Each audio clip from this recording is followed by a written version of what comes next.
So the second thing that I was really that I loved coming out of OTAs the first week is actually on once again on the defensive side, and this time it's related to the linebacker group, and this being Derrick Barnes getting first team reps.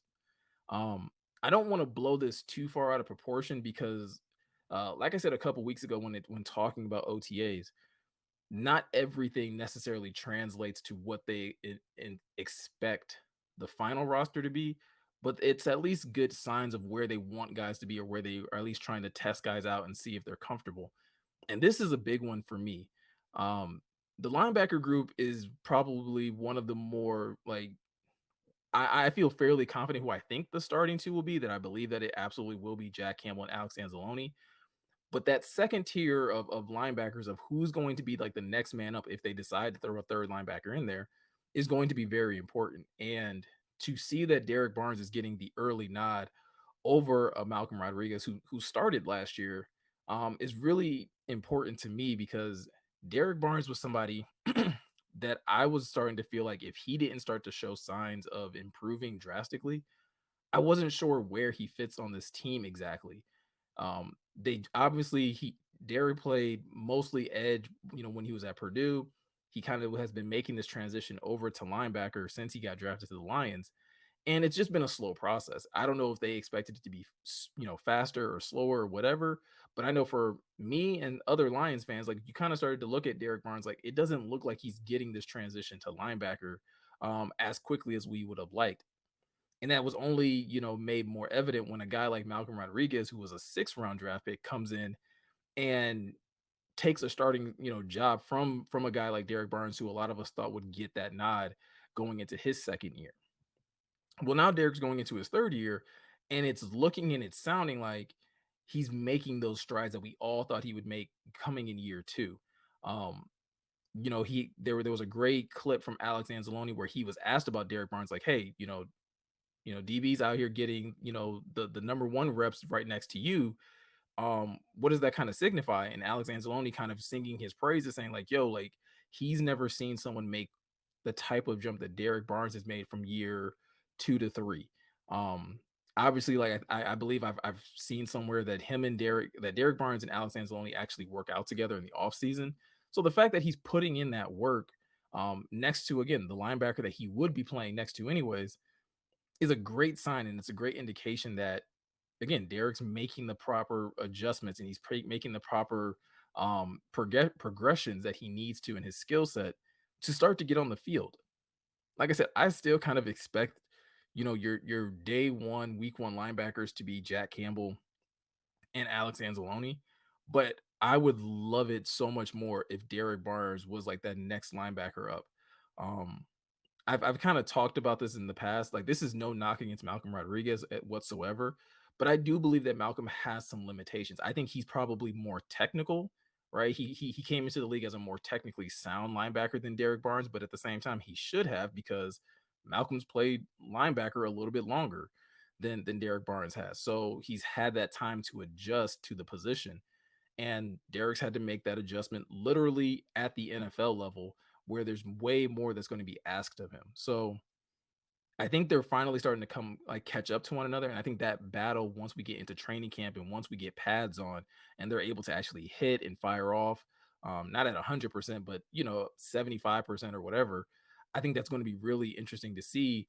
Not only is like physically, Derek Barnes has like, it looks like Derek Barnes has all the tools physically. It really comes down to does he have the tools mentally to play the position and really challenge again, whether it's linebacker three or if Jack Campbell's not ready, is he ready to challenge to have that will spot opposite or next to Alex Anzalone coming week one?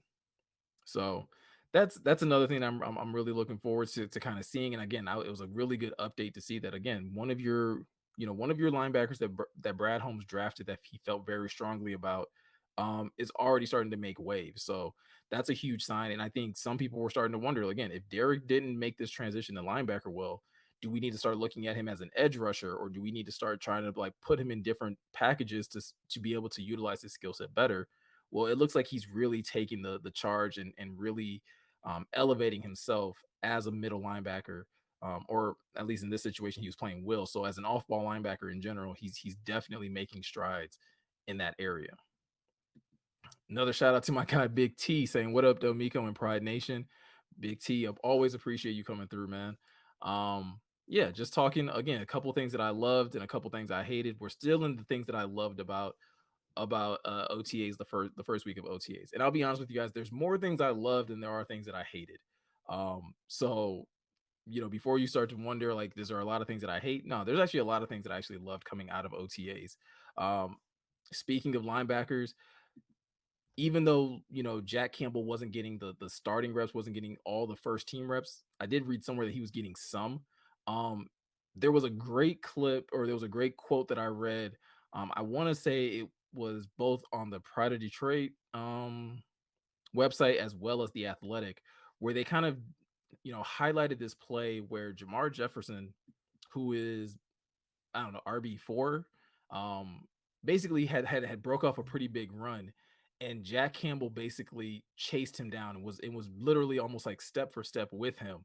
And I think that's a really good sign, because one of the things coming about Jack when he came out after being drafted was that size wise he looked great, and then they saw what he did at the combine, and those numbers for some people just didn't match what they saw on tape. So there was a lot of questions on, is he really this athletic, or is he just a good tester, right? And that happens sometimes in the NFL. You go through the combine, guys have been testing and practicing these drills and these, like, events, throughout the entire draft process. So obviously, like, yeah, they're expected to run faster 40s. They're expected to jump higher and in the broad jump and things like that. Well, for Jack to be able to get into OTAs and to have a moment like this where he's able to showcase his athleticism is a really good sign for you if you're a Lions fan. It's something that you should kind of, like, again, not over gush about it too much, but it's a nice little, like, feather in the cap of, like, yo, this kind of checks off this athleticism, this ability that that you should feel comfortable that he may be able to hang with these quicker running backs, or be able to, again, just show that willingness to chase down a play. Again, this is OTAs. He can't tackle the guy anyway, so there's not much Jack is has to prove, other than the fact of, like, he wants to finish a play. And that's something, again, that you should love, and that's something that you should definitely highlight in your rookie linebacker who was taking so high in the draft. Um, it's something that you really want to be able to see in that guy, and someone who is destined, at least kind of, again, they picked him this high. You expect him to be the future leader of your defense in the coming years, or as early as week 1 this year. So nothing big, nothing splashy, from Jack Campbell, but I thought this was something that was really good in a moment where I feel like, again, these rookies need to find moments to really shine and really showcase their ability. Um, Again, Jack can't hit anybody. He can't do much of anything else except, again, be in the right position and show great effort.